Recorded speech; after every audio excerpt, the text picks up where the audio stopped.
اسلام کتنا حسین ترین اور حقانیت والا مذہب ہے کہ لوگ چاند پر گئے اور چاند پہ جانے کے بعد بڑے خوش ہوئے کہ ہم چاند پر آ گئے، اور ہم نے جو وہ چاند پہ آنے کے بعد بہت بڑا کارنامہ انجام دیا۔ لیکن جب وہ چاند پر پہنچے تو چاند پر پہنچنے کے بعد انہوں نے دیکھا کہ یہ چاند کبھی توڑا گیا تھا، یہ چاند کبھی توڑا گیا تھا، اور توڑنے کے بعد کبھی جوڑا بھی گیا تھا۔ جیسے آئینہ ٹوٹ کر جوڑا جائے تو اس میں سے ایک ہلکا سا نشان ہوتا ہے، ایسے انہوں نے وہاں محسوس کیا۔ تو انہوں نے تحقیق کی کہ اتنا بڑا چاند جو زمین سے بہت بڑا ہے تو اس کو کیسے توڑا جا سکتا ہے، اور توڑ لیا گیا تو پھر جوڑا کیسے جا سکتا ہے۔ جب انہوں نے تحقیق کی تو پتا چلا کہ ہاں آج سے کچھ صدیاں پہلے ایک ایسا اللہ کا برگزیدہ بندہ تھا جس نے مینا کی وادی میں یا جبل ابو قبیس پہ کھڑے رہ کر اشارہ کر کے دو ٹکڑے کیا تھا، اور توڑنا تو سب کو آتا ہے لیکن انہوں نے جوڑ بھی دیا تھا۔ حضور علیہ السلام نے توڑا بھی تھا اور جوڑا بھی تھا۔ قربان جائیں، جب ان کے انگلی کے اشارے کی شان یہ ہے انگلی کے، تو ان کے پنجوں کی شان کیا ہوگی، اور جب ان کے پنجوں کی شان آپ اندازہ نہیں کر سکتے تو ان کی کلائی کی شان کیا ہوگی۔ یہ جو میں اشارہ کر رہا ہوں یہ میرے گنہگار ہاتھ ان ہاتھوں کے برابر نہیں ہے، بس میں سمجھانے کے لیے۔ تو ان کی کلائی کی شان کیا ہوگی، اور جب ان کی کلائی کی شان بے مثال ہے تو ان کے بازوؤں کی قوت کیا ہوگی، اور جب ان کا بازو بے مثال ہے تو ان کے سینے کا عالم کیا ہوگا، اور ان کے وجود ناز کا عالم کیا ہوگا۔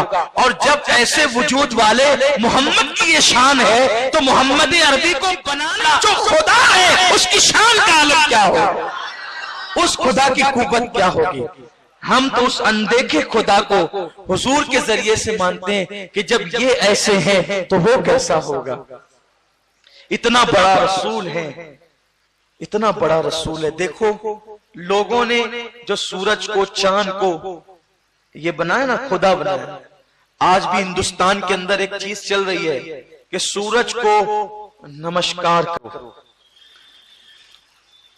سورج کو اسکولوں میں جو وہ لوگ چاہتے ہیں کہ یہ عام ہو جائے، اور خاص طور پر گورنمنٹ کے اسکولوں میں کہ سورج کو نمسکار کرو۔ پہلی بات تو مذہب اسلام میں نمسکار کہنا یہی حرام ہے۔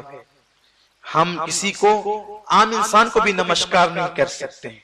ہمارے یہاں ہمارا اپنا ایک سلام ہے، ہم سلام کرتے ہیں۔ اگر کسی کافر کو بطور ضرورت اس کو کچھ کہنا پڑے تو ہم اس کو گڈ مارننگ کہہ دیں، گڈ ایوننگ کہہ دیں، اور اپنے حساب سے گڈ آفٹر نون کہہ دیں، یہ آپ کہیں۔ لیکن البتہ ہم نمسکار نہیں کر سکتے، نہ کسی کافر کو سلام کر سکتے ہیں نہ اس کو نمسکار کہہ سکتے۔ لوگ نمستے بھی کہتے ہیں، نمسکار بھی کہتے ہیں، اس کا اصل مفہوم ہوتا ہے نمو سیویکار۔ تو یہ جو نمو سیویکار ہے اس کا معنی اسلام میں جائز نہیں ہے، اس کی اجازت اسلام میں نہیں ہے۔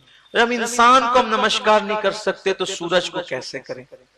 تو اور لوگ سورج کو کیوں نمسکار کرنے کی بات کر رہے ہیں؟ یہ سورج طاقتور ہے، لیکن یاد رکھیں لوگوں نے جب طاقتور سمجھا مٹی کو تو پتھر سے مٹی ٹکرائی تو مٹی ٹوٹ گئی، تو لوگوں نے پتھر کو طاقتور سمجھا۔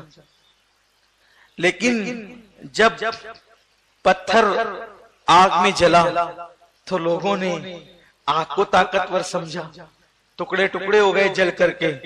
لیکن جب اس آگ کو لوگوں نے دیکھا کہ پانی پڑا تو آگ بجھ گئی، تو لوگوں نے پانی کو طاقتور سمجھا۔ اور پانی جب طاقتور تھا تو پھر لوگوں نے یہ دیکھا کہ چاند جو ہے وہ اتنا طاقتور ہے کہ جس وقت وہ اپنی مخصوص تاریخوں میں سمندر پہ پڑتا ہے تو مد و جزر کے ذریعے سے وہ پانی کو اچھالتا ہے اور سمندر مد و جزر آ جاتا ہے، یا سورج کی شعائیں اس پہ پڑتی ہے تو وہ پانی بھاپ بن کر کے اڑ جاتا ہے۔ حیرت کی بات یہ ہے کہ جب سورج اور چاند اتنے طاقتور قرار دیے گئے کہ جو مٹی پتھر سے ٹوٹ گئی، جو پتھر آگ سے ٹکڑے ٹکڑے ہو گیا، جو آگ پانی سے جل گئی بجھ گئی، اور پانی کو پھر سورج ہوا میں بادل بنا کر لے اڑا اور چاند نے مد و جزر کے ذریعے سے اس کو ادھر سے ادھر اتھل پتل کر دیا، تو لوگوں کی رائے اس پر آ کر ٹک گئی کہ دنیا میں چاند و سورج سے زیادہ کوئی طاقتور نہیں ہے، اس لیے لوگ اس کے آگے ہاتھ جوڑنے لگے۔ میرے اللہ نے فرمایا حبیب دنیا تو اسے طاقتور مان رہی ہے، ایک کو توڑ کر کے بتا دے اور ایک کو واپس بلا کر کے بتا دے کہ ان کی طاقت نہیں ہے، طاقت تو میرے اندر ہے۔